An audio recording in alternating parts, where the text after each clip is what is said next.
Hola, buenos días, soy Nico.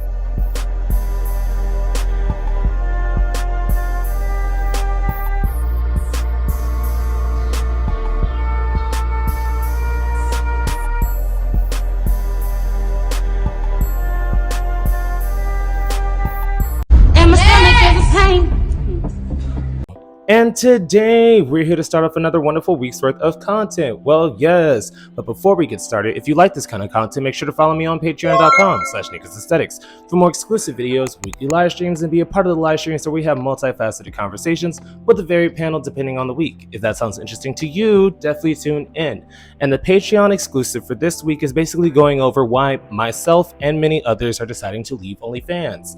Some are deciding to simply just leave the archives up, while others are deciding to delete it all. I'm leaning in between both, as in once laws actually start coming into play that affect sex workers, then I will delete it, but I'm okay with archiving the content that I have until I retire on my 30th birthday. Now that we've gotten out of the way, let's get on to the actual topic, but before that, last video's comment, basically going over the sugar daddies versus OnlyFans controversy and how many people publicly support having a sugar daddy, having someone to pay for your expenses, but actively shame and denounce anyone that does OnlyFans for the sole fact that they're their own boss, but they're doing it publicly and proudly. The comment basically said that I'm glad I watched this video because it actually changed my perspective on sugar daddy, seeing as how I never knew that there was a possible option of financial mentorship. If you want the actual details of what a financial mentorship is, go watch that video. But they basically said that prior to, they thought all sugar daddy situations were predatory and or sketchy, but it changed their perspective. And I'm honestly happy that any of my conversations could possibly change anyone's perspective. So I call that a success, and thank you for commenting. Now to the actual video. Today we are going to be talking about Fatkat. Nico, who is Fatkat? I actually did a video on him like last week because he was just in the blogs, but essentially he went viral, basically coming out to say that he is leaving social media. He said that some of his fans may have noticed that he hasn't been active within the last few days, but that is because he's decided to delete Twitter off of his phone for the sole fact that Twitter is miserable. Nico, what do you mean? He began to go into detail saying how back in the day, he used to think that Twitter was the best app, seeing as how you could sexually express yourself, you could say anything you wanted, you could basically come online and find your community by just speaking about what you're passionate about. Though social media, especially Twitter in particular, has begun to take a negative nosedive. In comparison, he said he saw a post from a girl saying, "I got my first car" on Instagram. And people begin to congratulate her and say, "That's amazing, we're so proud of you." While when she made the same post on Twitter, people begin to say she's a hoe, she's selling kitty cat, she got that money from a man, why would you even spend that much money on that car? Meanwhile, she's a whole lawyer and paid for it by herself. But you can see the stark contrast. He then began to say the think pieces are normally not necessary and it's just getting to be overwhelming for most people, including myself, and I'm deciding to take a step back. So somebody came out and said Twitter is miserable. People on Twitter are miserable. Y'all are actively logging in to be miserable. And you know what they did? They went to the blog and then began to be miserable in the comments. Nico, what do you mean? Well, some of the people basically said, I don't understand why he's talking because didn't he expose that pastor? What about the pastor? He's such a hypocrite because of that pastor. I've covered this story. I broke down the pastor situation in the last video, so I will make this quick. The pastor and Fatkat met prior to filming, agreeing upon what was going to be filmed and where it will be posted. The pastor, who was in the closet, agreed to have unprotected, super happy adult fun time with a fairly popular performer because that's how he knew who Fatkat was, and he insisted that he did not need to wear a mask. The pastor of one of those mega churches insisted that he did not have to wear a mask while pounding out Fatkat on camera because he said that you're going to upload it on OnlyFans. That's perfectly fine. Don't worry about it. He did not know that Fatkat was also going to market the scene on Twitter, seeing as how most OnlyFans performers use Twitter, Instagram, and TikTok as marketing. It all feeds back into their content loop. So the pastor is not innocent. I don't understand why, and I love that a lot of the comments are basically saying, why do we absolve the man that is cheating, who is in the relationship, who did not let it be known that he was in a relationship, off the hook because Fatkat is a performer and posted what was agreed to be posted. Oh, he didn't specify that it was going on Twitter. You are a pastor of a megachurch who is married and anti-homosexual. Anti-homosexuality. And you decided to have unprotected, super happy adult fun time on camera with a popular performer, and you're mad that they marketed the scene rather than just throwing it up on their OnlyFans. Y'all can't be serious.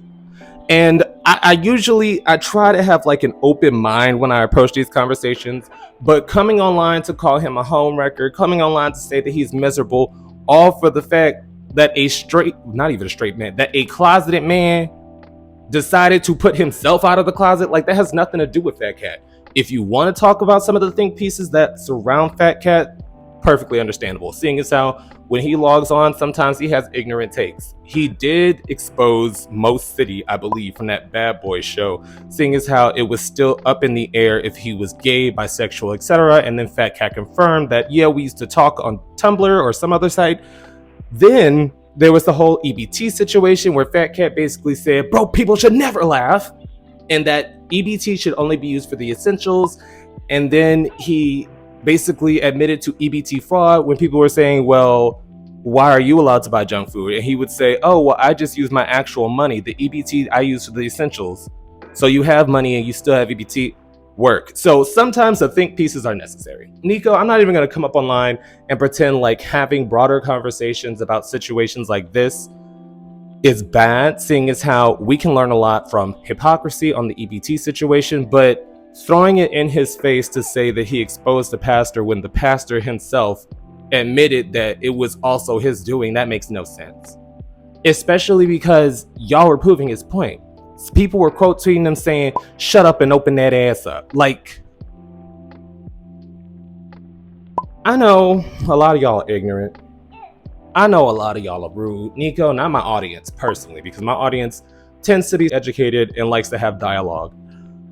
But what is the point of someone saying y'all are mean and then you're mean to them? Because I will say, I'm not going to pretend like my career is not based off of people being miserable on Twitter. Nico, what do you mean? Basically, whenever I cover a subject, it's gone viral on Twitter, and I'm able to bounce off conversation points that a lot of people post. So people being miserable online helps me pay my bills. I'm not even gonna lie.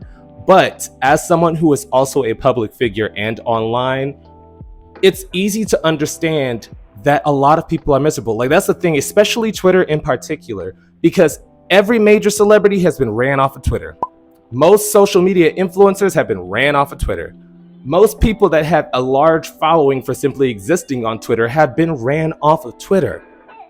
Do y'all not see how there is an echo chamber of negativity, especially since Elon Musk bought Twitter, and people are just trying to go viral, so they're saying the most vile things about people, hoping that other people will laugh and make fun of them and join in so they can get a check. Like, it's disgusting, because I've taken multiple breaks from Twitter, if I'm being quite honest, but I'm one of those people, girl, you're not going to run me away from my bag. You're not going to run me away from my money that pays my bills and helps my family. Like, girl, you're not going to, no one has that much, like, movement over me. Like, no one has that much power over me. So that's why I've never fully left Twitter.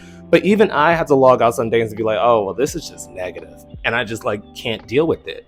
So I want to understand why, when people are like, we should be nicer to each other, we should be more understanding of each other, y'all decide to like attack them even though they already left. Not to mention, before anyone comes through, oh my God, Nico, your content is negative. I will be completely honest. I do cover some negative topics. I try to add an informational and or educational spin to them. I have covered positive topics. I've covered interviews. I've put people on. Like, you can't erase that from my catalog. But at the same time, I see where the clicks and views are. I see where the motion is. It's kind of like what Cardi B said. Y'all saying y'all tired of coochie rap, but when you drop a song that's more lyrical, when you drop a song that's more deep, y'all don't support it. Not my audience, once again.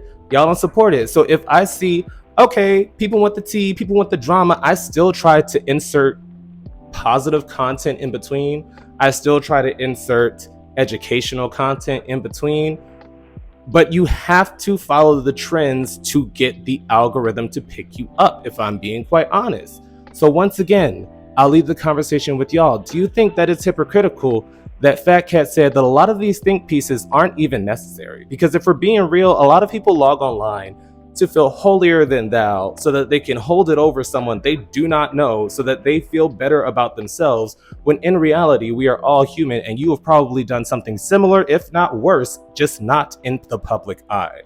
Before anyone says anything, oh Nico, I don't come online and bash people. You can say what you want. You may say I may be biased, you may say I don't like certain people, but I never come online and just blatantly bash people, especially on social media apps. Like my Twitter is me talking about Beyonce and Mariah Carey. Girl, I don't know what the fuck else y'all got going on, but I just be minding my business. But with that being said, I'll leave the conversation up to y'all. Do you believe that Twitter, out of other social media apps, has just become extremely negative? Because I haven't been on Facebook in years, since high school, so I have no idea what's up to that, because there's just a lot of misinformation on Facebook. But I know for at least TikTok, Tumblr, Instagram, there are regulations. You can't just come online and say slurs. You just can't come online and bully people. You just can't come online and harass people. But on Twitter, it's a free-for-all, especially because apparently a lot of people have alternate accounts, like blank profiles that they log in just to insult people that they follow, which I never understood. And I'm going to end it on this. When I don't like somebody, I don't follow them. I don't engage with them. I usually mute and or block them because I do not want to see them. They are not in my mind. The mental illness of following someone you do not like for the sole fact that you want to see them post content that you do not like, so that you upset yourself, so that you go and insult and attack them, y'all are insane. Nico, as a bitch that takes anxiety, depression, etc., ADD medication, y'all are insane to follow people you don't like to stay up to date with their movements so that you can attack them. Like, that is, honestly, I don't even call that a fan anymore. You're a stan. You are a stan of that person. A simple fan, girl, I like you, I'll follow you, ooh, support your music when it comes out. A stan, I don't like you, but I know your every waking move. Like, that is bizarre to me. It's just, is that not weird to y'all? But before I get too deep and upset somebody, I meant that though. I meant it. I'll see you guys next time. Boop. And now for a brief yet sincere shout out to this week's Third Eye Tier subscribers, William G. Jr. and Jeremy A. Your continued support is greatly appreciated, and thank you once again to everyone who supports the channel.